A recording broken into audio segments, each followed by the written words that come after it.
हाँ जी बेटा, आज हम इस वीडियो में क्या करेंगे, अगर मेरे पास पेयर ऑफ लीनियर इक्वेशंस हैं, दो लीनियर इक्वेशंस हैं, उनको कंपेयर कैसे करेंगे, मतलब उनके जो सॉल्यूशंस हैं वो चेक कैसे करेंगे। मान लो दो लाइंस हैं जो आपस में इंटरसेक्ट कर रही हैं। इंटरसेक्ट मीन्स वो एक पॉइंट पर कट कर रही हैं। पैरेलल मीन्स उन दोनों लाइन के बीच में जो गैप है वो हर जगह इक्वल होना चाहिए, जैसे रेलवे ट्रैक। ये इसकी एग्जांपल एक्स आ जाएगी, या टी भी आ सकती है, ये रेलवे ट्रैक जैसा। थर्ड, कोइंसिडेंट, मतलब एक लाइन अगर एल है उसी के ऊपर ही दूसरी लाइन एम आ जाए, उसको कहते हैं coincident. This one is coincident, this one is parallel and this one is intersecting lines. अब बेटा मेरे पास दो इक्वेशंस हैं, a1x plus b1y equals to c1 and a2x plus b2y equals to c2। इनके जो रेशोज़ हैं बेटा, इसकी रेशो ये x के coefficients a1 by a2, y के coefficients b1 by b2, constant term c1 by c2। मैंने तीनों ये रेशोज़ निकालनी है, फिर चेक करना है इंटरसेक्ट कहाँ पर कर रही हैं, पैरेलल कौन सी है और कोइंसिडेंट। अब इनका वे बेटा, पहली रेशो a1 बाई a2, दूसरी b1 बाई b2। अगर ये दोनों रेशोज़ सेम नहीं है, इसकी कोई और वैल्यू है, इसकी कोई और वैल्यू है, देन उनको बोलेंगे इंटरसेक्टिंग लाइंस। इंटरसेक्टिंग लाइंस बेटा एक पॉइंट पर ही कट करती हैं, तो उसको बोलते हैं यूनिक सोल्यूशन। यूनिक का अनदर नेम वन सोल्यूशन। और इन्हीं को कहते हैं कंसिस्टेंट इक्वेशंस। कंसिस्टेंट मीन्स अगर हमारे पास एक सोल्यूशन या एक से ज़्यादा सोल्यूशंस आए तो कंसिस्टेंट होता है। अगर कोई भी सोल्यूशन ना आए, if we get no solution, then उसको बोलेंगे इनकंसिस्टेंट। तो इंटरसेक्टिंग लाइंस के लिए ratio a1 by a2 not equal होनी चाहिए b1 b2 के, उनको इंटरसेक्टिंग लाइंस कहते हैं, जैसे ये मैंने शो किया हुआ है। उनका सोल्यूशन एक होता है यूनिक, ये जो मैंने डॉट बीच में डाली हुई है ये उसका सोल्यूशन है, और इनको कंसिस्टेंट इक्वेशंस कहते हैं। सेकेंड कंडीशन, अगर मेरी पहली दोनों ratios a1 by a2 equal आ जाए b1 बाई b2 के, बट नॉट इक्वल आए c1 बाई c2 के, तो मेरे पास ये आ जाएंगी पैरेलल लाइंस। पैरेलल लाइंस जैसे मैंने ये शो किया है, ठीक है। इनका सोल्यूशन कोई भी नहीं होता, इनको नो सोल्यूशन होता है इनका।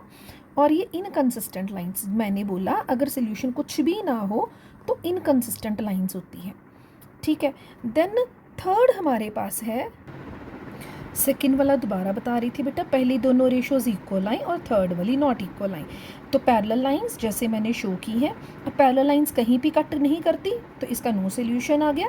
अगर कोई भी सोल्यूशन नहीं होता तो इनकंसिस्टेंट इक्वेशंस होती हैं। थर्ड, अगर तीनों रेशोज सेम आ जाए बेटा, a1 by a2, b1 by b2 और c1 बाई c2 तीनों सेम आ जाए, तो उनको कंसिस्टेंट लाइंस कहते हैं। कंसिस्टेंट लाइंस मीन्स एक के ऊपर ही दूसरी लाइन। अब एक के ऊपर दूसरी लाइन है, मतलब जो सोल्यूशन एल के वही एम के, और they have infinitely many solutions, जिनको काउंट नहीं कर सकते, बहुत सारे सोल्यूशंस हैं, इसको मैनी सोल्यूशंस भी कहते हैं, ठीक है। अब सोल्यूशंस अगर एक से ज़्यादा आ जाते हैं तो वो इक्वेशंस होती हैं कंसिस्टेंट। आई रिपीट, तीनों जब दोनों नॉट इक्वल आ जाएं तो इंटरसेक्टिंग लाइंस होती हैं। अगर पहले दो रेशोज इक्वल आए, थर्ड इक्वल नहीं आए, तो वो पैरेलल लाइंस होती हैं। अगर तीनों सेम आ जाती हैं रेशोज तो वो कोइंसिडेंट लाइंस होती हैं।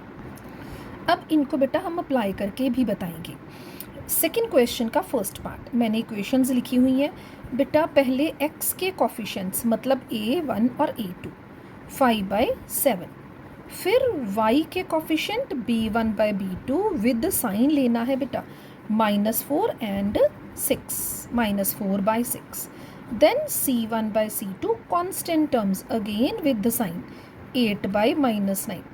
x के coefficients a1 by a2, y के coefficients b1 by b2, z के coefficients constant terms c1 by c2 with the sign लेना है।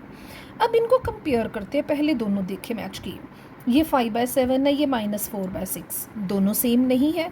कटिंग चाहे हो रही है, ये 2 के टेबल से कट हो रहा है, ये भी 2 के टेबल से, बट फिर भी ये दोनों सेम नहीं आए। a1 by a2 not equal b1 by b2। अगर ये दोनों सेम नहीं आते तो हम इसमें बोलते क्या है, सबसे पहले ये हमारे पास इंटरसेक्टिंग लाइंस, ठीक है। कैसी? इस फॉर्म में, जैसे क्रॉस फॉर्म कर रही हैं, ठीक है। सेकेंड अगर इंटरसेक्टिंग लाइंस हैं मतलब इनका यूनिक सोल्यूशन। थर्ड वन, अब यूनिक सोल्यूशन मतलब वन सोल्यूशन, इट मीन्स ये कंसिस्टेंट इक्वेशंस आ गई मेरे पास। ठीक है, अब बेटा सेकेंड पार्ट करेंगे। मैंने अगेन इक्वेशंस लिखी हुई हैं। पहले a1/a2 x के कॉफिशेंट्स 9/18, साइन इनमें सारे पॉजिटिव हैं, मैंने कटिंग करके भी लिख लिया। नेक्स्ट b1/b2 y के कॉफिशेंट्स 3/6, अगेन मैंने इसकी कटिंग कर ली 1/2।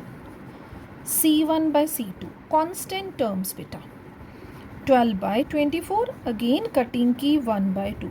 बेटा ऑब्जर्व हम कर रहे हैं ऑल आर सेम, ठीक है, all are same. a1/a2 equal b1/b2 equal c1/c2। अगर तीनों सेम होते हैं, सबसे पहले ये थर्ड कंडीशन मेरी बन गई। थर्ड वाली क्या थी मेरे पास, एक तो को इंसिडेंट लाइंस, देन नेक्स्ट क्या था मेरे पास infinitely many solutions. Infinitely many लिखो या अकेला मैनी सॉल्यूशन लिखो। थर्ड इसमें क्या आएगा हमारे पास, जब सॉल्यूशन एक या एक से ज़्यादा मेरे पास आते हैं तो इनको मैं बोलूँगी कंसिस्टेंट इक्वेशंस। ठीक है, देन बेटा बारी आई थर्ड पार्ट की।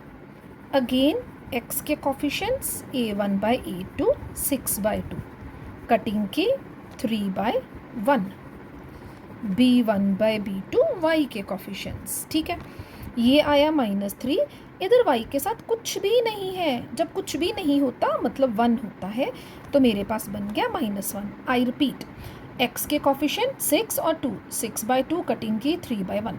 यहाँ पर y के साथ -3, यहाँ पर y के साथ कुछ नहीं था, मैंने अपने आप 1 कर लिया, तो -3 and -1, minus minus both will cancel, 3/1 आ गया।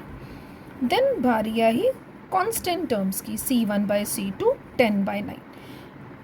चेक करो बेटा, दोनों सेम है पहली वाली ratios, third one is not equal. मैंने लिखा a1/a2 equal b1/b2 but not equal c1/c2। ये नॉट इक्वल का साइन बेटा इक्वल डाल के उसको कट कर देना। ये मेरी बनी सेकेंड कंडीशन। सेकेंड कंडीशन सबसे पहले वो होती है पैरेलल लाइंस। पैरेलल लाइंस बेटा जिनके इन बिटवीन गैप सेम होता है, उन्हीं को ही बोलते हैं देयर इज नो सॉल्यूशन। अगर कोई सॉल्यूशन नहीं होता उन्हीं को बोलते हैं इनकंसिस्टेंट बेटा। ठीक है, बाकी दोनों केसेस हमने कंसिस्टेंट के किए थे। अगर एक सॉल्यूशन आए तब भी कंसिस्टेंट, एक से ज़्यादा आए तब भी कंसिस्टेंट, बट यहाँ पर कोई सॉल्यूशन नहीं था, दैट्स वाई इनकंसिस्टेंट इक्वेशंस। ठीक है, तीनों पार्ट्स हमने डिस्कस कर लिए, इनको अच्छी तरह से प्रैक्टिस करनी है आपने।